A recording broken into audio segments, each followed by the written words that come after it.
Hello friends, നമസ്കാരം. നമ്മുടെ Kerala TV സീരിയലിലേക്ക് എല്ലാവർക്കും സ്വാഗതം. നമ്മുടെ കണ്ണൻ ഇപ്പോൾ കുറച്ചൊക്കെ മയപ്പെട്ട് വന്നിട്ടുണ്ട്. എല്ലാത്തിനും ദേവി വേണം, അല്ലെങ്കിൽ ഭക്ഷണം വിളമ്പി കൊടുക്കാൻ ദേവി വേണം എന്നൊക്കെയുള്ള ഒരു തോന്നലും കാര്യങ്ങളൊക്കെ ആയിട്ട് വന്നു കഴിഞ്ഞപ്പോഴേക്കും കൈവിട്ടുപോയ ആയുധവും വാവിട്ടുപോയ വാക്കും തിരിച്ചെടുക്കാൻ കഴിയില്ലെന്ന് പറഞ്ഞ അവസ്ഥയായി കണ്ണൻ്റേത്. കണ്ണൻ ചെയ്തു കൂട്ടിയതിനൊന്നും ഇനിയൊരു പ്രായശ്ചിത്തല പരിഹാരമില്ല എന്ന് ദേവിയുടെയും അഞ്ജുവിൻ്റെയും ഒക്കെ സംസാരത്തിൽ നിന്നും പ്രവൃത്തിയിൽ നിന്നും നമ്മുടെ കണ്ണന് വ്യക്തമായിട്ട് മനസ്സിലാവുക. കാരണം കണ്ണൻ ഇനി എന്തെല്ലാം ചെയ്താലും കൂട്ടിയാൽ കൂടുന്ന കാര്യങ്ങളല്ല. കണ്ണൻ അതുപോലത്തെ ദ്രോഹമാണ് ഇവരോടെല്ലാവരോടും ചെയ്തത്. അങ്ങനെ കണ്ണനോട് ഇവരുടെ ഭാഗത്ത് നിന്ന് സംസാരിച്ചു. കണ്ണൻ ചെയ്ത കാര്യങ്ങളൊക്കെ പറഞ്ഞു കഴിഞ്ഞപ്പോൾ കണ്ണൻ അത് ഇഷ്ടപ്പെട്ടില്ല. കണ്ണനെല്ലാം വലിച്ചെറിഞ്ഞിട്ട് കണ്ണൻ എഴുന്നേറ്റ് പോയി. ഈ സമയത്ത് അടുക്കളയിൽ നിന്ന് സങ്കടപ്പെട്ട ദേവിയോട് അഞ്ജു ചോദിച്ചു, എന്താ ഏട്ടത്തിന്ന് ചോദിച്ചു കഴിഞ്ഞപ്പോൾ അവനൊന്നും കഴിക്കാതെ പോയതെന്ന് പറഞ്ഞു. അവനാകെ സങ്കടമായി എന്ന് തോന്നുന്നു പറഞ്ഞപ്പോൾ ചെയ്തു കൂട്ടിയ കാര്യങ്ങളൊക്കെ അതുപോലെയല്ലേ, കുറച്ചൊന്ന് സങ്കടപ്പെടട്ടേന്ന് അഞ്ജു. അത് കേട്ട് ദേവി ഇങ്ങനെ വിഷമിച്ച് നിൽക്കുക. ദേവേച്ചി എന്തിനാ ഇപ്പോഴും അവൻ്റെ കാര്യത്തിൽ ഇങ്ങനെ സങ്കടപ്പെടുന്നത്? അവന് നമ്മൾ ഈ വീട്ടിലുള്ള അവൻ്റെ ആരും അല്ലാത്ത രീതിയിലാണല്ലോ അവൻ്റെ സംസാരവും കാര്യങ്ങളും ഒക്കെ. അങ്ങനെയുള്ളപ്പോൾ നമ്മൾ എന്തിനാ അവന് പ്രാധാന്യം കൊടുക്കുന്നത് എന്നൊക്കെ ഇങ്ങനെ ചോദിക്കാം. എന്തായാലും ഇന്നല്ലെങ്കിൽ നാളെ അവൻ ഇതെല്ലാം മേടിച്ച് വിറ്റു അവൻ കൊണ്ടുപോകും. പിന്നെ അവൻ നമ്മുടെ ഒന്നും കൺവെട്ടത്ത് വരണമെന്ന് പോലും ഇല്ല. അങ്ങനെയുള്ളപ്പോൾ അവനെക്കുറിച്ച് ഓർത്ത് എന്തിനാ വിഷമിക്കുന്നതെന്നൊക്കെ ചോദിച്ച് അഞ്ജു ഇങ്ങനെ ഓരോന്ന് ചോദിച്ചു. അപ്പോഴത്തേക്കും നമ്മുടെ ദേവി എന്തൊക്കെയോ ഒരു മുള്ളും മുനയും വെച്ചെന്നുള്ള രീതിയിൽ സംസാരിച്ചു. അപ്പോൾ ദേവി എന്താ അങ്ങനെ സംസാരിച്ചതെന്ന് നമ്മുടെ അഞ്ജു ഒരു നിമിഷത്തേക്ക് ചിന്തിച്ചു കേട്ടോ. ദേവേച്ചി എന്താ ഇങ്ങനെയൊക്കെ പറയുന്നതെന്ന് ചോദിക്കുകയും ചെയ്തു. ഒന്നുമില്ല, ഞാൻ വെറുതെ പറഞ്ഞതാണെന്നും പറഞ്ഞ് അഞ്ജു പൊക്കോളാനും പറഞ്ഞ് ദേവി ഇങ്ങനെ അടുക്കളയിൽ നിൽക്കുക. പക്ഷെ ദേവി ഈ പറഞ്ഞ കാര്യങ്ങളൊക്കെ എന്തൊക്കെയോ മനസ്സിൽ ഒളിപ്പിച്ചുകൊണ്ടാണെന്നുള്ള കാര്യം നമ്മുടെ അഞ്ജുവിന് മനസ്സിലായി. അഞ്ജു വന്നിട്ട് ഇങ്ങനെ ആകെ നിരാശയോടുകൂടി ഇങ്ങനെ നിൽക്കുന്നു. അതെല്ലാം കഴിഞ്ഞതിന് ശേഷം പിന്നെ രാത്രിയായി കഴിഞ്ഞപ്പോഴത്തേക്കും അവർ അങ്ങനെ ഉമ്മറത്തിരുന്ന് വർത്തമാനമൊക്കെ പറഞ്ഞുകൊണ്ടിരിക്കുമ്പോഴാണ് ഹരിയും ബാലനും കൂടെ കടയടച്ചിട്ട് വരുന്ന അവരുടെ കയ്യിൽ വലിയൊരു ചാക്കുകെട്ട് തന്നെയുണ്ട്. അപ്പോൾ ആ ചാക്കുകെട്ടൊക്കെ കണ്ടപ്പോൾ ദേവി ഇങ്ങനെ നോക്കുന്നു, അതുപോലെ അഞ്ജു അന്താളിച്ച് ഇങ്ങനെ നോക്കുന്നു. ഇതെന്തേ വലിയ ചാക്കുകെട്ടൊക്കെ ആയിട്ട് നിങ്ങൾ വന്നിരിക്കണേന്ന് ചോദിച്ചപ്പം അത് വീട്ടിലേക്കുള്ള സാധനങ്ങളാണെന്ന് പറഞ്ഞു. സാധനങ്ങളോ? ഇത്രയധികം സാധനങ്ങൾ എന്തിനാ ഇപ്പം നമ്മുടെ വീട്ടിലേക്ക് കൊണ്ടുവന്നത്?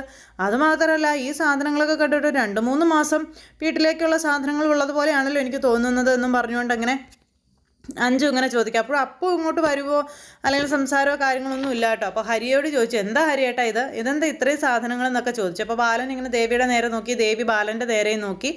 അങ്ങനെ അവർ നിൽക്കുക. അപ്പോൾ ബാലേട്ടനാണ് പറഞ്ഞത് ഇത്രയും സാധനങ്ങളൊക്കെ വീട്ടിലേക്ക് കൊണ്ടുവരണമെന്ന്. എന്താണെന്ന് എനിക്ക് അറിയില്ല എന്ന് ഹരി അന്നേരം പറഞ്ഞു.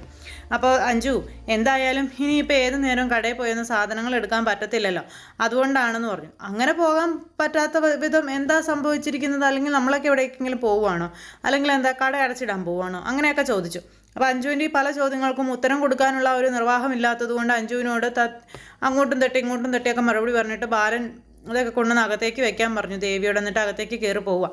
അങ്ങനെ അവർ കയറി പോയി കഴിഞ്ഞപ്പോഴത്തേക്ക് നമ്മുടെ അഞ്ജുവും ഹരിയും കൂടി ഇങ്ങനെ ഇതിനെപ്പറ്റി സംസാരിച്ചുകൊണ്ട് ഇങ്ങനെ നിൽക്കുന്നു. ആ സമയത്താണ് അങ്ങോട്ടേക്ക് നമ്മുടെ ശിവൻ വരുന്നത്. ശിവൻ വന്നപ്പോഴേക്കും ഈ സാധനമെല്ലാം ശിവനും കണ്ടു. ശിവൻ ചോദിച്ചു, ഇതെന്താ ഇത്രയും വലിയ ചാക്കിനകത്ത്?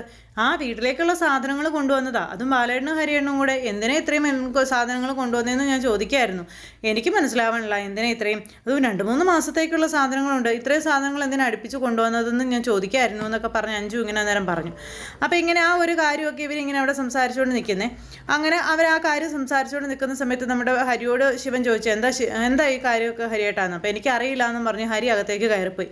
അപ്പോൾ ഹരി അകത്തേക്ക് കയറി പോയി കഴിഞ്ഞപ്പോഴത്തേക്കും അപ്പു ഇങ്ങനെ റൂമിൽ ഇങ്ങനെ ഇരിക്കുക. കുഞ്ഞപ്പുറ കിടന്ന് ഉറങ്ങുന്നുണ്ട്. ഈ സമയത്ത് അപ്പുവിൻ്റെ അരികിൽ ചെന്നിരുന്നു.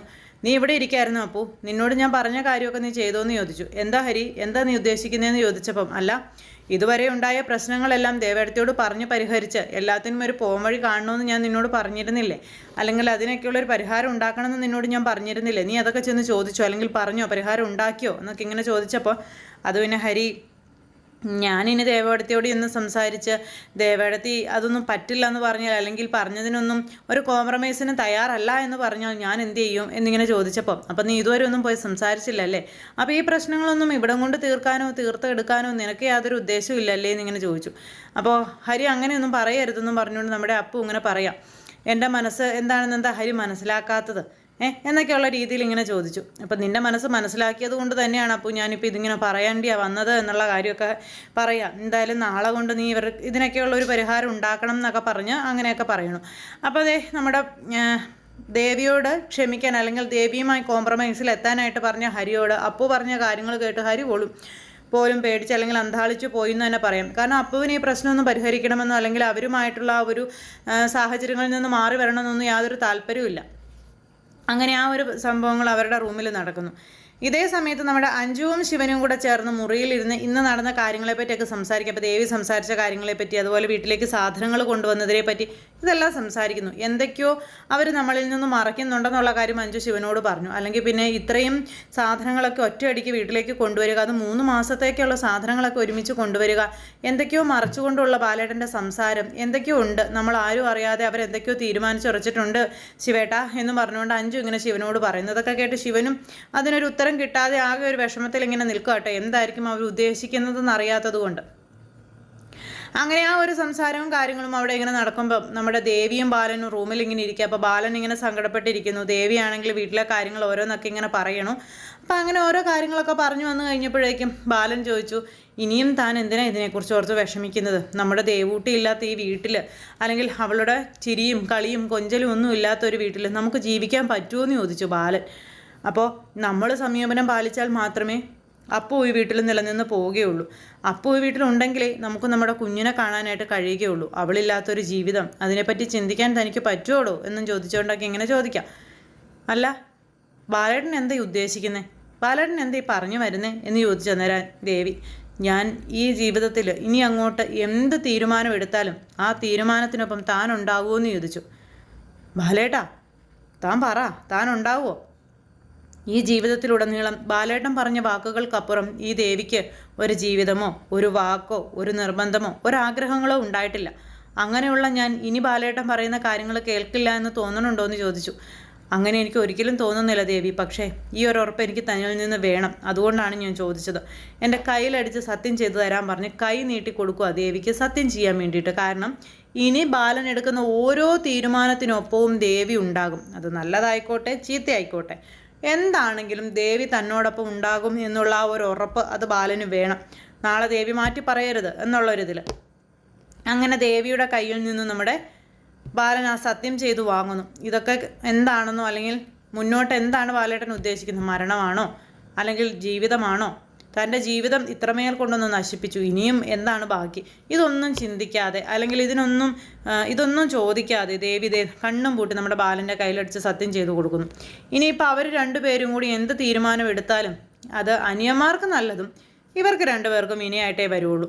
അപ്പോൾ അത്തരത്തിലുള്ളൊരു വിശേഷങ്ങളും കാര്യങ്ങളും ഒക്കെ ആയിട്ട് നമ്മുടെ നാളത്തെ കഥ വരുന്നുണ്ട്. എല്ലാവരും കാണണം, ആരും തന്നെ മിസ് ചെയ്ത് കളയല്ലേ. എല്ലാവർക്കും നല്ലൊരു ദിവസം ആശംസിക്കുകയാണ്. എല്ലാവരുടെ സപ്പോർട്ടിനും സ്നേഹത്തിനും ഒത്തിരി ഒത്തിരി നന്ദി അറിയിക്കുന്നു. സൂപ്പർ ഹിറ്റ് കഥയുമായി കാണുന്നത് വരെ എല്ലാവർക്കും നന്ദി.